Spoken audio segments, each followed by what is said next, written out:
இப்ப கூட உனக்கு வேற துணியே கிடைக்கல. இந்த போட்டிருக்கிறது துணியோட வந்துட்டு கிடக்க. ஏதாவது ஒரு புது துணி நல்ல துணியா போட்டுட்டு வரலாம்ல. 4 இடத்துக்கு வெளியே போனா வந்தா நல்ல துணியா உடுத்திட்டு போனா அப்பதான் 4 பேர் நம்மள மதிப்பாங்க, நல்லா பாப்பாங்க. பழைய துணியா போட்டுட்டு போனா ஒரு மாதிரி கேவலமாதே பாப்பாங்க. நானே எத்தனை முறைமா அவகிட்ட சொல்றது, அவ கேட்கவே மாட்டேங்கிறா. என்னாலும் இந்த பேண்ட் சட்டையா போட்டுக்கிட்டு அழிஞ்சிட்டு கிடக்கா. ஒரு புடவை கூட கடிக்கிட்டு வாடின்னு சொன்னா கூட எங்கன்னா கேட்கதாளா? எதுவும் கேட்க மாட்டேங்குதா. சரிக்கா, இந்த மாதிரிலாம் கடந்தினா கல்யாணம் ஆனதுக்கு அப்புறம் நாளைக்கு என் மகன் எப்படி உன்னை வெளியே கூட்டிட்டு போவான்? 4 இடத்துக்கு போன வந்தோம்னா 4 பேர் நம்மளே பார்த்து நல்லா இருக்கீங்க, அழகா இருக்கீங்க அப்படின்னு சொல்லணும். அப்பதான் வந்து நமக்கு கொஞ்சம் நல்லா இருக்கும். அதை விட்டுவிட்டு அழுக்கு துணியை போட்டுக்கிட்டு அழகா இல்லாம அச்சிங்கமா இருந்தா அதுக்கப்புறம் மாட்டிக்கு கஷ்டமா இருக்காது. இல்லாட்டி நீங்க அவசரமா டைம் ஆகி போச்சு, நல்ல நேரம் முடியதுக்குள்ள கிளம்பணும்னு சொன்னீங்களா?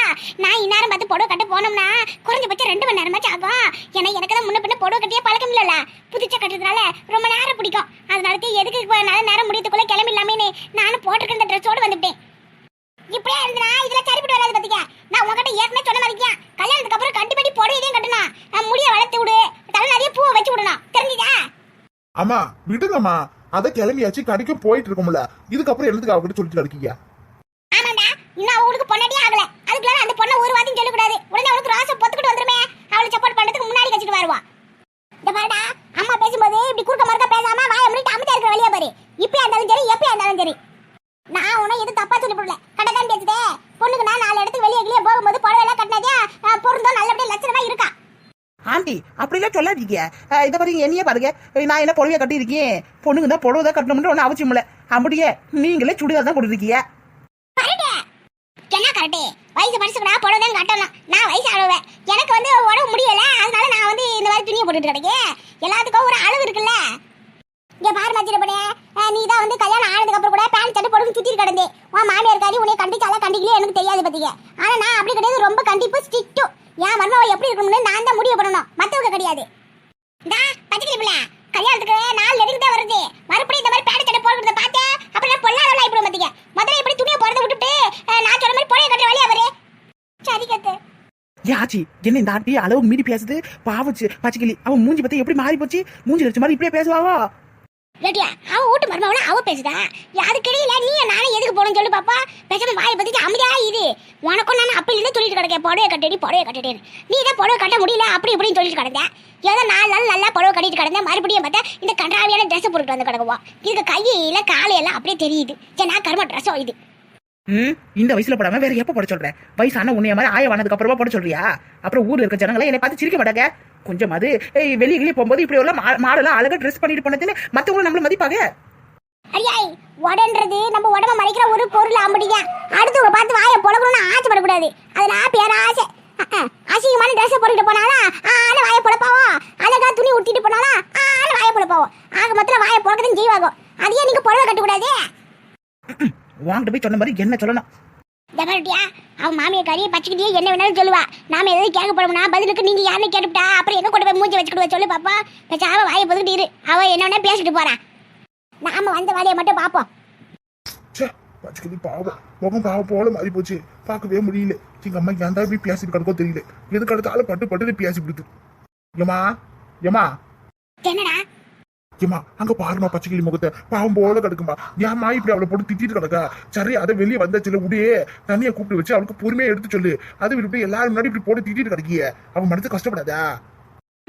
எல்லாம் எனக்கு தெரியும். அவன் மூஞ்சி பார்க்கறது விட்டுட்டு ரோட்டை பார்த்து வண்டியை ஓட்டு. நீ பாட்டுக்கு எங்கேயாச்சும் பார்த்துட்டு அப்புறம் வண்டியை கொண்டு போய் எங்கேயாச்சும் மோதி விடாத. அப்புறம் நம்ம மூஞ்சி முகரெல்லாம் செதறி விடும். ஏமா பச்சைக்கிளியே, என்ன மூஞ்சி எப்படி வச்சுட்டு கிடைக்க? நான் சொல்றதுக்கு மூஞ்சி எப்படி வச்சுக்கிட்டா? அப்படிலாம் ஒண்ணும் இல்ல. அதால பார்த்தேன், என் மருமவ நான் சொல்றதுக்குலாம் சங்கடப்பட மாட்டான்னு எனக்கு நல்லா தெரியும். சரி, அதெல்லாம் இருக்கட்டும். இந்த பாரு, உனக்காண்டிதான் புடவை எடுக்கிறதுக்காக கடைக்கு போயிட்டு கிடக்கா. உனக்கு என்ன கலர்ல என்ன மாதிரி புடவை பிடிச்சிருக்கோ பார்த்து எடுத்து கச்சரியா. அப்புறம் மாட்டிக்கு 4 பேர் இது சரியில்லை அது சரியில்லைன்னு சொல்லக்கூடாது. உனக்கு எதுவா இருந்தாலும் நல்லா உட்காந்து பார்த்து தெளிவா எடுத்துக்க. சரி கத்தே. ஏமா, புடவை எடுக்க எந்த கடைக்கு போக? என்ன எப்படி கேக்குற? குமரன் கடைக்கு போ, அங்கதான் பட்டு புடவையெல்லாம் குமிச்சு வச்சு எடுப்பாங்க. சரி. கீரையா சாப்பிட்டா இரும்பு சத்து இருக்குன்னு சொல்லுதாவோ. இதை சாப்பிட்டா நல்லதியாக நடக்கு. ஆனா என்ன, இந்த கீரை பிச்சு பிடுங்கிறதுக்குள்ள ஒரு பாடு ஆகி போகுது. சரோஜா, ஏ சரோஜா, என்னண்ணா கேட்டியா? உள்ள என்னடி பண்ணிட்டு கிடக்காவோ? இந்த கீரை கொஞ்சம் ஆஞ்சு கொடுக்கலாம்ல? அடுப்பாடையில எனக்கு ஆயிட்டது வேலை கிடைக்கு. நீ இந்த ஆஞ்சு கொடுத்தினா அதுக்குள்ள போய் வேற ஏதாச்சும் வேலை செய்வோம்ல. ஏம்மா, நான் என்ன சும்மா உட்காந்துருக்கேன், பூ தானே கட்டிட்டேன். வாங்கிட்டு இருக்கு. நாளைக்கு கடையில நிறைய பேருக்கு பூ கொடுக்க வேண்டிய வேலை கிடக்கு. அதுவும் மல்லிப்பூ வேற ஒருத்தங்க 10 முழம் கேட்டிருக்காங்க. அது கட்டி முடிக்கிறதுக்குள்ள எனக்கே ஒரு பாடாய் போகுது. இதுல வேற இந்த கீரை ஆஞ்சு கொடுக்கறதுக்கு என்னால முடியாது பாத்துக்க. ஆமா, ஆக்கி வச்ச மட்டும் அப்பாவும் மகளும் வக்கனே திம்பிங்க. ஆனா அம்மா கடைக்கு ஒரு நாள் ஒரு உதவி செய்ய மாட்டீங்க. உன்னைய யாருமே இந்த கீரையை வாங்கிட்டு வர சொன்னது? நான் காய போட்டு ஏதாவது கூட்டு அவியல் சாம்பார் ரசம் வைக்க வேண்டியதானே. அதை விட்டு இந்த கீரை சாப்பிட்டே ஆகணும். இப்ப யாரு சொன்னா சொல்லு பாப்பா? உன்னால முடியாத பட்சத்துக்கு இந்த கீரை எல்லாம் உன்னை யாரு வாங்க சொன்னா? ஏட்டு சொல்ல மாட்டேன். வாரத்துல 3 நாள் கீரை சாப்பிடுமா, அப்பதே உடம்பு ஆரோக்கியமா நல்லா இருக்குன்னு சொல்லுதாவோ. நீ என்னன்னா இப்படி சொல்ற? எப்ப பார்த்தாலும் சாம்பார் ரசம் வச்சா உங்க அப்பா வேற சாப்பிட மாட்டேங்கிறாரு. சரி, இந்த கீரையை போட்டு குழம்பு வச்சுட்டு களியை கிண்டி வைக்கலான்னு பார்த்தா ரொம்ப தான் பீத்திக்கிறாவோ. நீ ஒன்னும் வேலை செய்ய வேணா, போ, நானே பாத்துக்கிறேன். கேட்டியா? ஒரு நிமிஷம் இல்ல. இந்த பரட்டி, உங்க அப்பா கருது அப்பயே ஒரு விஷயம் சொல்ல சொன்னாரு. நான் வந்து அப்பயில மறந்துட்டு பத்திக்க. மாப்பிள்ள தம்பி உங்ககிட்ட நல்லா பேசி பழகணுமா, அதனால உன் போன் நம்பர் வேணும்னே கேட்டு வாங்கிட்டு போவாக்காவோ. அவர் போன் நம்பர் கூட உங்க அப்பா கிட்ட கொடுத்துருக்கே. இந்த மாதிரி என்ன வேணாலும் மாப்பிள்ள தம்பி போன் மட்டும் பேசலாம். நீ வாயை வச்சுக்கிட்டு நல்லபடியா பேசுற வழியா பாரு, புரிஞ்சுச்சா? போன் நம்பர் எதுக்கு அவங்க கிட்ட கொடுத்தீங்க? கொடுக்க மாட்டேன்னு சொன்னா ஏதாவது தப்பா நினைச்சுக்கோங்க. உங்க அப்பா கிட்ட கொடுத்துருக்காரு. அவர் எப்ப வேணாலும் போன் பண்ணுவாரு. இந்த மாதிரி நல்ல மாதிரியே பேசு. ஏழா கூடமா எதையும் பேசி வச்சு தொலைச்சிடாத, புரிஞ்சுச்சா? அதை சொல்றதுக்காக கூப்பிட்டேன். போ. இதுவும் நல்லதுக்கு இல்லையா? அவர்கிட்ட நடந்த உண்மை எல்லாத்தையும் சொல்லலான்னு பார்த்தேன். எப்படி சொல்றதுன்னு தெரியாம யோசனை பண்ணிட்டு இருந்தேன். நல்ல வேலை என் பொண்ணு நம்பர் அவர்கிட்ட இருக்கோ. அப்ப கண்டிப்பா எனக்கு போன் பண்ணுவாரு. அப்போ இதுதான் நல்ல சந்தர்ப்பம். என் வாழ்க்கையில் நடந்த எல்லா உண்மையும் அவர்கிட்ட சொல்லிட வேண்டியதா. ஜமாலியோ, இது கடையா இல்ல கடலா? இம்மா பெருசா கிடக்கு. சரி பேட்டி, நம்ம ஊர்ல துணி கடை தீபுட்டி சைஸ்ல கிடக்கா. ஒரே ஒரு ஆளை உட்காந்து கிடப்பா. இங்க என்னடி தீவு தடல் ஆட்டோ இம்மா பெருசு கடையா கிடக்கு? ஆமாச்சி, இங்க இருக்கிற எல்லா கடையுமே இம்மா பெருசாதையும் கிடக்கும். இதுல பொம்பளைங்களுக்கு தனி ஃப்ளோரு, ஆம்பளைங்களுக்கு தனி ஃப்ளோரு, குழந்தைங்களுக்கு தனியா, அப்புறமாட்டிக்கு நம்ம போடுற ட்ரெடிஷனல் ட்ரெஸ்ஸுக்கு தனியா, அப்படின்னு ஒவ்வொன்றுக்கும் ஒவ்வொரு மாடி கட்டி வச்சிருப்பாங்க. அது மட்டுமா, சாப்பிடுறது கூட கடைசி மாடியில கடை வச்சிருப்பாவோ. நம்ம வேணும்னா அழிஞ்சு திரிஞ்சு சாப்பிங்க முடிச்சுட்டு சோர்ந்து போய் கிடப்போமா. அப்ப சோறு சாப்பிடணும்னு தோணும்ல. அப்ப மேல கடைசி மாடியில போய் உட்காந்து சோறு தின்னுட்டு அதுக்கப்புறமாட்டிக்கு சோகமா இல்லாம சந்தோஷமா வீட்டுக்கு போலாம். பரவாயில்லையா? சோறும் போடுதாங்க, துணியும் கொடுக்குறாங்களா? Super super. சரி சரி சரி, வாங்க, நேரம் ஆகுது. அப்புறமாட்டிக்கு கல்யாணத்துக்கு தேவையான முகூர்த்த பட்டு எடுக்கிறதுக்குள்ள நேரமே முடிஞ்சு போயிடும். சட்டு புரின்னு எடுத்துட்டு அடுத்தது மற்ற வேலை அப்புறம் பார்த்துக்குடுவோம். அதுவும் சரிதான் சரிதான். அதுவும் கேட்டா ஏமா, பச்சைக்கிளியை கட்ட போறது உங்க மாவே, அந்த தம்பியும் கிடக்கு. கல்யாணம் பட்டு போடுவே கட்ட போறது பச்சைக்கிளி அவளும் கிடக்காமல. நீங்க போய் பட்டு போடுவே பாருங்க. ஒரு வட்டம் நான் இந்த கடையை சுத்தி பார்த்துட்டு வரேன். ஆச்சி, சுத்தி பாக்குறதுக்கு இது என்ன டூரிஸ்டுமா? பேசாம வாய் முடிட்டு வா. யாரு அப்படி சொல்லுதுவா? இந்த வீடு இம்மா கடையை என் வாய் நல்லா பார்த்தே கிடையாது. இதான் முதல் நிறைய பாக்குறேன். நான் சுத்தி பார்த்தா வருவேன். பா. என்ன இந்த ஆச்சி சொல்ல பேச்சு கேட்காம அது பாடுக்கு போயிட்டே கிடக்கு.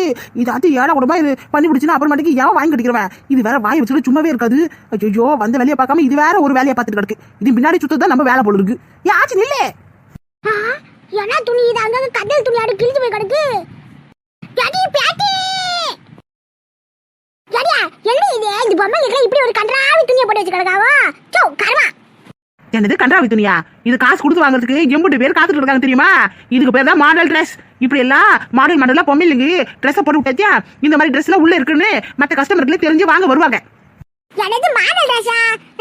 இந்த ட்ரெஸ்ஸை போட்டா இருக்கிற மான மரியாதை போய் போல இருக்கு. கந்தல் துணி மாதிரி கிடக்கு. நம்ம வீட்ல கரு துணி கூட ஒழுங்கா கிடக்குடி. இது என்ன கருமா? கலரும் தெரியல, அங்க கிழிஞ்சு போய் கிடக்கு. இது காசு கொடுத்து வாங்கிட்டு கிடக்காதா? ஜாஜி, வாய் முடிச்சு பேசாம வரமாட்டே. நீ பேசுறதுல கடைக்கார மட்டும் கேட்டான்னு வச்சுக்க, அப்படி கழுத்தை பிடிச்சி வெளியே தள்ளிவிடுவான். நம்ம வந்த வேலை என்ன? பச்சைக்கிளிக்கு பட்டு புடவை எடுக்கிற வேலை. அதை பாப்போமா இல்லாம கடையை பார்த்துட்டு கிடைக்க. பேசாம வாய் முடிட்டு வா, போவா. எது கடை தாய் அப்ப பார்த்தாலும் நையா நையன் திட்டிக்கிட்டே கிடக்கும். வாய முடிடி. துணி சரியில்லைன்னு சொன்னது ஒரு குட்டமா? இதே பொம்மைங்களுக்கு புடவை கட்டி போட்டு பாரு, எம்பிட்டு அழகா நடக்கும். ஐயா, எப்ப பார்த்தாலும் புடவைன்னு உன் வாயில புடவை தவிர வேற ஒண்ணுமே வருதோ? ஏன் ஜீன்ஸ் பேண்ட் போட்டா என்ன பொண்ணுங்கன்னு அர்த்தமாகாதா? ஆமாம்டியா, இந்த மாதிரி துணி உடுத்துறதுனாலயா ஏகப்பட்ட பிரச்சனை நாட்டுல வந்துட்டு கிடக்கு. அந்த காலத்துல புடவை கட்டுவாங்க, பிளவுஸே போட மாட்டாங்க. பொம்பளைங்க அப்படி கட்டினாங்க. பொம்பளைங்களுக்கு ஏதாவது ஒரு பிரச்சனை வந்திருக்குமா? இப்ப இருக்கிற கீஞ்சு போட துணியை போட்டுக்கிட்டு இங்கிட்ட அங்கிட்ட நொறுக்கு ஆடு தீவா. அப்புறம் இது ஆயிப்போச்சு அது ஆயிப்போச்சுன்னு சொல்லி ஒப்பாரி வைக்கிறீவா. ஊசி இடம் கொடுக்காம நூல் வரையுமா? பொம்பளைங்க அடக்கமா இல்லாம இருந்தா அவங்களுக்கு ஏதாச்சும் ஆகுமா? ஏ ஆச்சி, நீ பாரு அளவுக்கு மீறி பேசிட்டு கிடைக்க. நீ பேசுறது யாரு காதுலையாவது ஊந்திச்சோ அப்படியா உன்னைய மர்டர் மறுகையா பண்ணிவிடுவாங்க. இதெல்லாம் தேவையில்லாத பேச்சு. வாய் முடிட்டு பேச்சா அமைதியா இரு. அதெல்லாம் அவங்கவுங்க உரிமை. யாரு என்ன ட்ரெஸ் வேணாலும் போடுவாங்க. நமக்கு என்ன வந்துச்சு சொல்லு பாப்பா. அப்படியா? சரி சரி. பேட்டி என்ன எடியா இங்க நிக்கிற பச்சா பொம்மை இந்த பொம்மைங்களுக்கு போட்டிருக்க மாதிரி உடைய நானும் ஒரு நாள் உடுத்துனா எப்படி கிடக்கும்? என்னது இந்த மாதிரி Dress நீ போட போறியா? கன்றாவியா கிடக்கும். யாச்சி உன் மனசுல என்ன 20 வயசு பொண்ணு நினைப்பா? இருக்க போறது இன்னும் 2 வருஷமோ 3 வருஷமோ, அதுக்குள்ள உனக்கு இப்படி ஒரு ஆசை கேக்குதோ? இந்த மாதிரி வயசுக்கு மீறின ஆசை எல்லாம் இதெல்லாம் ரொம்ப ஓவர் பாத்துக்க. உன் வயசுக்கு ஏத்த மாதிரி நடந்துக்க. இந்த மாதிரி துணியை போடணும் மாமே, துணிய என்னடி எப்படிலாம் பேசுறவா? அப்ப 2-3 வருஷத்துல நான் செத்து போயிடுன்னு சொல்றியா? அடி பாய் மக்கா மக்கா, உனக்கு எம்படி பெரிய ஆசை பாரு. நான் சாவணும் தான் உன் ஆசை, அப்படிதானே? உன் மனசுல இருக்கிற ஆசை நல்லா புரிஞ்சுக்கிட்டு அம்மா தாயே, நல்லா புரிஞ்சுக்கிட்டேன். நான் என்ன சொல்ல, நீ என்ன சொல்லிட்டு கிடக்க? தான் போவா முடியாதுடியா. இந்த துணியா நானே இப்ப போடுவா அழகு பார்க்க போறேன் பாத்தியா? நீ தானே சொல்லுவா அவங்க விருப்பம், யார் என்ன துணி வேணாலும் போடுவாங்கன்னு. தவறு ஆசைப்பட்டுட்டா உடனே அதை நிறைவேற்றிக்கணும். ஆசைக்கு வயசெல்லாம் இல்லாதா, எனக்கு இந்த மாதிரி துணியை போட்டா அவங்க சொல்லிவிட்டேன். ஏன் ஆட்சி கல்வி சின்ன தலையில உட்காந்துட்ட? தவறு இந்த மாதிரி அடம் முடிக்கிற வெள்ளம் வச்சுக்காத. நீ சொன்னா கேட்க மாட்டேன். சரி போட்டுட்டு போ. ஐ காலி. இன்னைக்கு நீ காலி. இந்த அந்த கடைசியில கிடக்கு பச்சா ட்ரையல் ரூம், அங்க போய் ட்ரெஸ் மாத்திட்டு வா, பாப்போம் எப்படி கிடக்கு இந்த ட்ரெஸ் உனக்குன்னு. ஐயோ இந்த ஆட்சி சொன்னா கேட்க மாட்டேங்குது. இன்னைக்கு என்ன கலவரம் நடக்குமோ இந்த கடையில தெரிய மாட்டேங்குது. நான் சொல்ற பட்சம் ஏதாவது கேட்குதா பாரு. மாலு ட்ரெஸ் போட்டே ஆகணும்னு தலையில உட்காந்து அடம் முடிச்சுட்டு கிடக்கு. சின்ன பிள்ளை தனமா பண்ணிட்டு கிடக்கு. இந்த துணியை மாட்டிக்கிட்டு நான் எப்படி இருக்கேன்? நல்லா அழகா இருக்கனா? உலம் கோலமா இருக்கு. என்ன இது அசிங்கம்? சரி அப்படியா? அப்ப இந்த துணி எப்படி இருக்கு? பாக்குறதுக்கே படு கேவலமா இருக்கு. தவறாச்சு விளையாட்டுக்கு ஒரு அளவே இல்லாம போயிடுச்சு வர வர. சரி சரி அதான் ஆசை இந்த துணியை போட்டாச்சுல, அப்புறம் என்ன, போய் மாத்திட்டு வா போவா. எனக்கு மாத்திட்டு வரணுமா? அதெல்லாம் முடியாது பாத்தியா. எனக்கு இந்த ட்ரெஸ் ரொம்ப பிடிச்சிருக்கு, எனக்கு இது வாங்கி கொடுடி. என்னது வாங்கி கொடுக்கணுமா? ஏதாவது சொல்லிட்டு பாரு. இந்த துணியை மாட்டிட்டு உன் மாப்பிள்ளை முன்னாடி இப்படி அப்படி சுத்திட்டு கிடப்பியா? மான மரியாதை போயிட பாத்துக்க. தயவு செஞ்சு போய் இந்த துணியை மாத்திட்டு வந்துரு. ஆவுனா நீ தான் சொல்லுவிய பொண்ணுங்கன்னா புடவை கட்டணும்னு. அந்த மாதிரி உனக்கு புடவை தான் பொருத்தமா இருக்கு. இந்த பேண்ட சட்டை போட்டுக்கிட்டு இப்ப படு கேவலமா இருக்கு. தயவு செஞ்சு வெறுப்பேத்தாம போய் மாத்திட்டு வந்துட்டு சொல்லிவிட்டேன். எனக்கு இந்த துணி வேணாம், இப்ப வாங்கி கொடுக்க முடியாதா? இன்னைக்கு நீ ஒரு முடிவோடு தான் இருக்க போல. என்னமோ பண்ணு. சரி சரி வா வாங்கி தரேன். அப்படி போட அடவால வா, நம்ம கூட வந்திருக்கீங்களுக்கும் நம்ம ஆட ட்ரெஸ்ல எப்படி இருக்குன்னு அவங்களுக்கு காட்டுவோம். வா போவோம். ஏமாடி என் மருமகளுக்கு புடவை எடுக்கிறதுக்காண்டி வந்திருக்கோம். கொஞ்சம் வெளியே பார்த்து சொல்லாதா? கவலைப்படாதீங்க ஆண்டி, அதெல்லாம் நாங்க கஸ்டமருக்கு பிடிச்ச மாதிரி தான் காட்டுவோம். எந்த மாதிரி வெளியில நீங்க பாக்குறீங்க புடவை?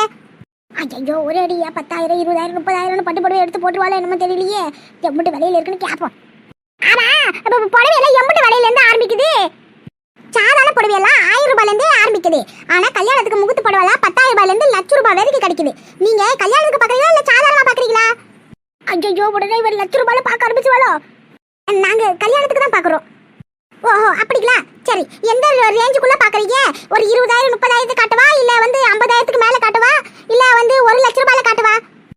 ஐயோ போச்சு, அதெல்லாம் ஒண்ணு வேண்டாங்க. நீங்க சாதாரண பட்டுல ஒரு 1000 ரூபாயில அந்த மாதிரி இதுலயே விலையில எடுத்து போடுங்க போதும். மர்மவளே என்னம்மா 1000 ரூபாயில இருந்து சாதாரண புடவையை பாக்குறேன்னு சொல்லுவா? கிட்டே பொண்ணுங்க புடவை கட்டினா லட்சணமா இருக்கான்னு தான் பார்க்கணுமே தவிர 1,00,000 ரூபாயில புடவை எடுத்து என்னத்தான் பார்க்க போற சொல்லுங்க பாப்போம். எந்த விலையில எடுத்தாலும் புடவை தானே. 1000 ரூபாயில எடுத்தாலே போதும்ல. ஒரு நாள் கல்யாணம் ஆயிப்பிட்டு அதுக்கப்புறம் மறுநாள் அந்த புடவை நம்ம கழட்டி வைக்கத்தானே போறோம். 1,00,000 ரூபாய் புடவைன்றதுனால ஒரு வாரம் ஒரு மாசம்னு அதை கட்டிட்டே இருக்க முடியுமா சொல்லுங்க பாப்போம். ஒரு நாள் கல்யாணம் முடிஞ்சிட்டு மறுநாள் அதை கழட்டி மாத்திட போறோம். அதனால 1000 ரூபாய் புடவையே போதாத்தே. எதுக்கு அளவுக்கு மீறி செலவு படிக்கிட்டு சொல்லுங்க பாப்போம். அம்மாடி மர்மவளே மனசார சொல்லுது. நான் கூட ஒரு நிமிஷம் தைக்க போயிட்டு பாத்துக்க 20,000 30,000 பட்ஜெட் பெருசா போயிடுமோ நினைச்சேன். ஆனா நீ 1000 ரூபாயில முடிச்சு முடியாமா? அதுவும் கல்யாணம் பொண்ணு வேற இருந்தாலும் 1000 பண்றது ரொம்ப கம்மியா கிடக்கு. ஒரு 5,000 பார்ப்போமா? ஐயோ அத்தே அதுல ஒண்ணு வேண்டாம். ஒரு நாள் குத்துக்கு எதுக்கத்தே 1000 கணக்குல லட்சக்கணக்கில் செலவு பண்ணிட்டு கிடக்குறது சொல்லுங்க பாப்போம். இந்த பாருங்க எல்லா செலவும் நாம தான் எடுத்து போட்டு செஞ்சிருக்கணும். அதிகமா கடனை வாங்கி கல்யாணத்தை பண்ணணும்ன்ற அவசியம் கிடையாது. கையில இருக்கிற காசை வச்சு கல்யாணத்தை பண்ணாலே போதாத்தே. 3 முடிச்சு போட போறோம். அதுக்கு 1,00,000 ரூபாய் செலவு பண்ண என்ன இல்ல 1000 ரூபாய் செலவு பண்ண என்ன சொல்லுங்க பாப்போம். உன்னைய நினைக்கும் போது எனக்கு ரொம்ப பெருமையா இருக்குமா, பெருமையா இருக்கு. இருந்தாலும் உன் நல்ல மனசுக்காண்டி 1000 ரூபாய் போடுவல வேண்டாம். அத்தை சொல்லுதேன் ஒரு 2,000 3,000 ரூபாய் கூட பாப்போம் சரியா? இருக்கட்டே அந்த காசு இருந்தா இன்னொரு செலவாகும்ல. ஐயோ வேண்டாம் மருமோளே அமைதியா இரு. அத்தை சொல்லுதம்ல எம்மாடி கடைக்காரம்மா ஒரு 2,000 3,000 ரூபாயில நல்ல படுவியா எடுத்து போடுமா சரியா ஆட்டி? அடடா இதல்லவா மாமியார் மருமகள் பாசம். இதே மாதிரி இவங்க 2 பேரும் ஒத்துமையா இருந்தா இந்த நாட்டுல வீசும் எப்பவும் நேசம். மேடம் நீங்க கேட்ட மாதிரி 2,000 3,000 ரேஞ்சில் உள்ள புடவையில எடுத்து வச்சிருக்கீங்க பாருங்க. எம்மாடி பச்சைக்கிளே உன் யாருக்கு ஏற்ற மாதிரி பச்சை கலர்ல பார்க்காம வேற ஏதாச்சும் புடவை பாரு சரியா? சரி கத்தி கத்தி எனக்கு இந்த ரோசப்பு கலர் புடவை ரொம்ப பிடிச்சிருக்கு கத்தி. நீங்க பார்த்துட்டு பிடிச்சிருக்காங்க இல்லையான்னு கொஞ்சம் சொல்லுங்களேன். கட்டிக்க போறோம் நீமா உனக்கு பிடிச்சிருந்தா சரியா. எம்மாடி அந்த புடவைய கொஞ்சம் என் மருமகளுக்கு கட்டி காட்டுங்க. இல்லத்தே அதெல்லாம் ஒண்ணு வேண்டாம். இந்த கலர் நல்லத்தையும் கிடக்கு இதே போதும். கட்டி பார்க்கணும்னு அவசியம் இல்லை. ஜனங்க நீங்க என்ன சொல்றீங்க? இதுல நான் சொல்றதுக்கு என்ன இருக்கு பச்சைக்கிளி? வா விருப்பமே ஏன் விருப்பமோ உனக்கு பிடிச்சிருந்தா அதையும் எடுத்துக்க. மேடம் நீங்க அந்த பிங்க் கலர் சாரியை பேக் பண்ணி கொடுத்துருக்கேன். சரிங்க சார். எப்படி மர்மூலே உன்னை நடிக்கும் போது பெருமைப்படுறதா சந்தோஷப்படுறதான்னு தெரியல பாத்தீங்க. பொதுவா கல்யாண புடவை எடுக்கிறதுக்கு கடைக்கு போனா பொடுகெல்லாம் ஒரு நாள் முழுக்க பொழுதே போயிடும். அந்த அளவுக்கு போட்டி போட்டு எல்லா புடவையும் பார்த்துட்டு கடைசியில ஒரு புடவையை எடுத்துட்டு ஓடி ஆடுவாளுங்க. ஆனா நீ வந்த ஒரு நிமிஷத்துலயே புடவையை செலக்ட் பண்ணிட்டியம்மா. அதுவும் கம்மி பட்ஜெட்ல 2000 ரூபாய்க்குள்ளேயே முடிச்சு விட்டியே. உன்னை நினைக்கும் போது எனக்கு ரொம்ப சந்தோஷமா இருக்கு. குடும்பம்னா எப்படி சிக்கனமா இருக்கணும்னு உன்னைய பார்த்தா மத்த புடவை கத்துக்கணும் போல இருக்கு. அத்தை போன அத்தை புகழாதீங்க. என்னமா மர்மூலே என்னாச்சு?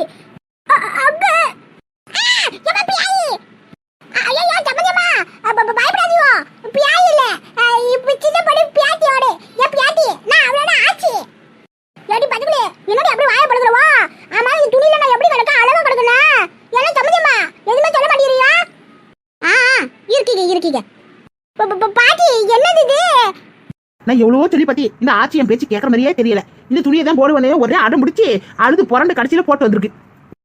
போடி அவங்களுக்கு விருப்பம். யாரு என்ன துணி வேணா போடுவாங்க. டேய் பாத்தடே இந்த கிழவிக்கு குசும்ப காலம் போற வயசுல இதுக்கு பேண்ட் சட்டை மாடல் ட்ரெஸ் கேக்குது பாரு. அம்மா விடுமா, அவங்க ஆசைப்பட்டுட்டாங்க, அனுபவிச்சுட்டு போறாங்க. நமக்கு என்ன வந்துச்சு? அவங்க பணம் கொடுத்து வாங்கியிருக்காங்க. விடு அமைதியா.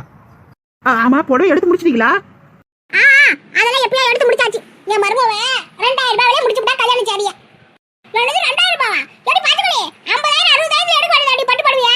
எதுக்கு 2000 எடுத்து எடுக்குவா? சரிக்கா நல்லா இருக்கறவங்க மனசு கூட நாசமாக்கிடுவாங்க போல இருக்கு. அது அவளோட விருப்பம். 2000ல முடிச்சுக்கிறேன்டா. இதுக்கு மேல நாங்க என்ன செய்ய முடியும்? ஆமா எனக்கு அதுவே போதும். இந்த பிங்க் கலர் சாரி தான் நான் எடுத்துர்க்கேன் பாத்துக்கங்க. எனக்கு இதான் ரொம்ப பிடிச்சிருக்கு. எந்த 2000 ரூபாய் தானே 2 லட்சம் ரூபாய் தானே எல்லாம் ஒரு 2 நாள் ஒரு நாள் தானே. அதுக்கு எதுக்கு ஓவரா காசு செலவு பண்ணிக்கிட்டு அதனால நான் இதுலயே முடிச்சுக்கிட்டேன். சரி அத புடவையில எடுத்து முடிச்சாச்சுல, அதுக்கப்புறம் என்னமா புறப்படலாம்ல? என்னடா அப்படி சொல்லிவிட்ட? உனக்கு கல்யாணத்துக்கு பட்டு வேஷ்டி சட்டை எடுக்கணும்ல? அவ்வளவுதானே. நம்ம ஊர்லயே சின்ன கடையில ஏதாச்சும் எடுத்துக்கலாமா? எனக்கெல்லாம் இவ்வளவு பெரிய கடையில வேணாம். கொஞ்சம் விலையும் அதிகமா இருக்கு. நம்ம வீட்டுக்கு போயிடுவோம். சரிடா அப்ப அது வாசவியா. காசு கட்டிட்டு வா, நம்ம எல்லாரும் கிளம்புவோம். சின்ன பொண்ணு வேற ஏதாச்சும் உங்களுக்கு வாங்கணுமா இல்ல வீட்டுக்கு போலாமா? ஐயோ இதுக்கு மேல ஒரு நிமிஷம் கூட இந்த ஆட்சி வச்சுக்கிட்டே இங்கிட்டலாம் அங்கிட்ட அழிஞ்சிட்டு இருக்க முடியாதுப்பா. நம்ம வீட்டுக்கு போவோம். அத கல்யாணம் கூட எடுத்தாச்சுல, வாங்க கிளம்புவோம். கீழே கிரவுண்ட் ஃப்ளோர்ல கேஷ் கட்டிட்டு உங்க Dress வாங்கிக்கோங்க சார். சரிங்க மேடம்.